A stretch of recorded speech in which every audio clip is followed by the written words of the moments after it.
Hello, welcome to the first of your videos. We're going to be starting chapter 7 today. The first thing we're going to talk about is exponential growth. So let's just get right into it.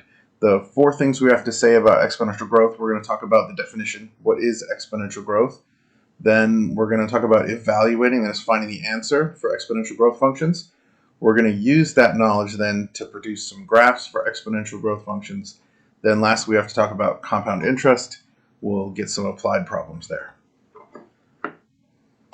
So the definition for exponential growth is that it's a specific type of growth that occurs when the amount of growth depends on the amount of whatever it is that's growing. The easiest example is probably interest in a financial investment. If you put money in the bank, the more money you have in the bank, the more interest you're making, the faster your money grows. Similarly, with population, the larger population is, the more children they're going to have, and the faster the population will grow. You see sort of the opposite effect, a decay effect, in radioactive elements. As they decay, there's less element left, and so the decay rate actually slows down as the element disappears. We're going to talk about decay in the next section, but I wanted to mention it here as an example. When it's time to evaluate an exponential function, all you have to do is what we've been doing, which is stick the values that you have for your variable into the equation in the variable. What makes exponential functions different is that that variable is in the exponent, which isn't something we've seen before, but you have seen exponents, so should be able to evaluate these just the same. I have here some x values pre-selected. When we stick 0 into our equation, we put it in here for x, we see 3 to the 0 power, which is 1. When we stick 1 in, we see 3 to the first power, which is 3. 3 squared is 9. 3 to the third power makes 27. And 3 to the fourth power is 81. Trying to put these on my graph, the first thing I notice is that by the time I get to 3, this graph is already too tall to fit on my regular graph. 27 is actually quite tall. As x goes up by just a little bit, you'll see here the x's are only going up by 1 each time. The y values are actually getting multiplied by 3. So as they start getting a little bit big, multiplying them by 3 makes them grow very quickly. Exponential functions grow extremely quickly. It's why we actually have the expression, if something's growing exponentially, it means growing very fast. To get all the way up to 6 on my x-axis, I have to get up to nearly 1,000 on the y-axis, growing very, very quickly. So once it starts growing up, you're going to have trouble graphing. They're going to get very tall very quickly. Looking on the left side, exponential functions are characterized by having a very different behavior on the left from how they look on the right. So we already stuck in 0, 1, so we got 1. As we move in the other direction, if I stick in -1, remember negative exponents are going to make the reciprocal for your number. So instead of 3, we're going to get 1/3 for -1. When we stick in -2, we get the square of that, which is 1/9. -3 will give us 1/27th. And you should recognize these numbers in the fractions. They're the same ones we found on the right side, except these are in the denominator, which means these numbers are getting very small rather than getting very big. This means the left side of our function is going to head towards 0. Now, you can't actually get 0 from an exponential expression, so these numbers are getting closer and closer to 0, very tiny, but they're never actually going to reach 0. There's a name for this behavior, which is asymptote. So a horizontal asymptote is a horizontal line that your graph is going to get closer and closer to, but never actually touch. Asymptote. It has a silent P in there. This graph here, you notice as we move to the right, that is as x heads towards infinity, y is also heading toward infinity. That's normal for an exponential function. As we head toward the left, as x approaches negative infinity, y is actually approaching 0. That's this horizontal asymptote. Now we name these based on the line that they're going to approach but never touch. So this horizontal asymptote, we would say that's at y equals 0, because that's the line that it's never actually going to touch. The domain for all exponential functions is always all real numbers.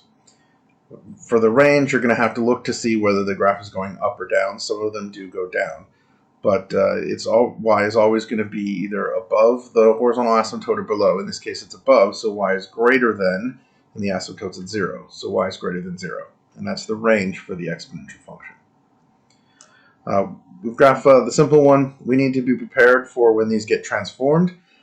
Hopefully you recognize our basic transformation notation here. H represents how far the function's been moved to the left or right. K is going to move our function up and down. And A is going to be a vertical stretch. It's going to make our function look taller. If we take a look at two examples here, one before we add an H and a K in there, that's this yellow graph here. And then the blue one represents the same A and B, but we've added a H of 2. So x minus 2 goes right there, and the k is 1. What that's going to do is move the graph 2 spaces to the right and 1 space up.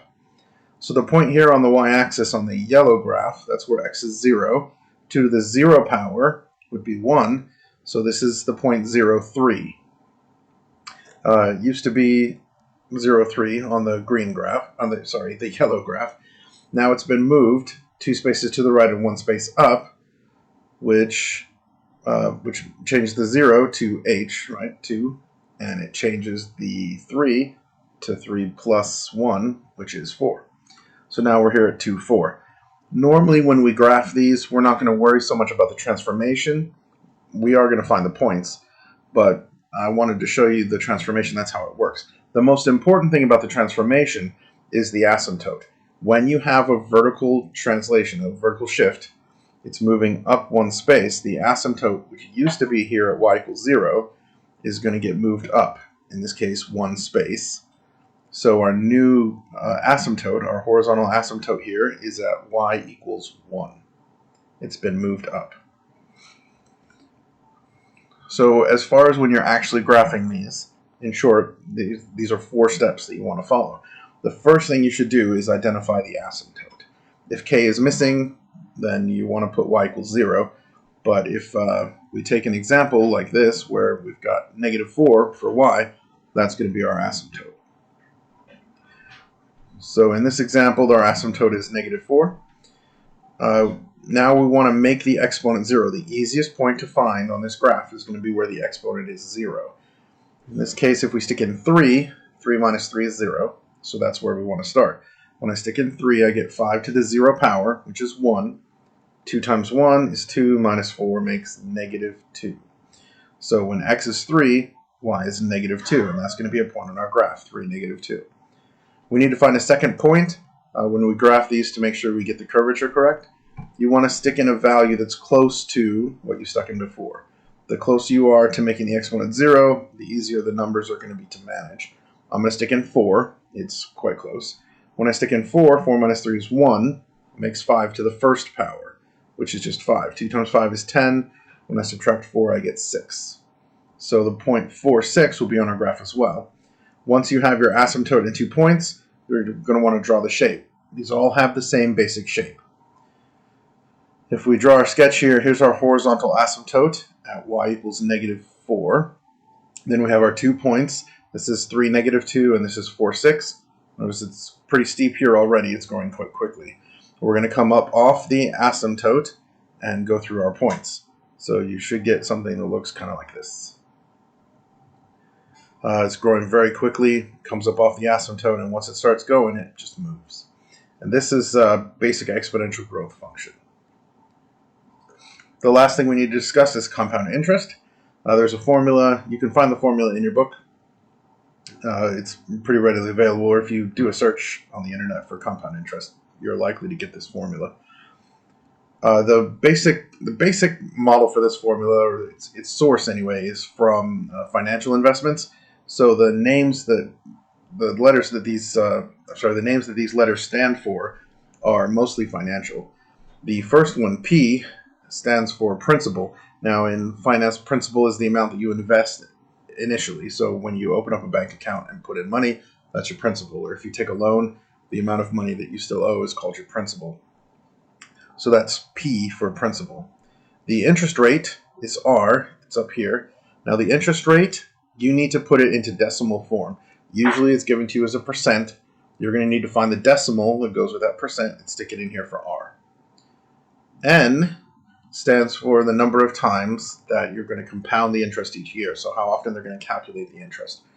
Every bank account I've ever had with interest did the interest monthly. That's fairly normal. But you can do the interest once per year, in which case n would be once. You could do it once per month, so n would be 12. You could do it every week, so n would be 52. Or every day, n would be 365.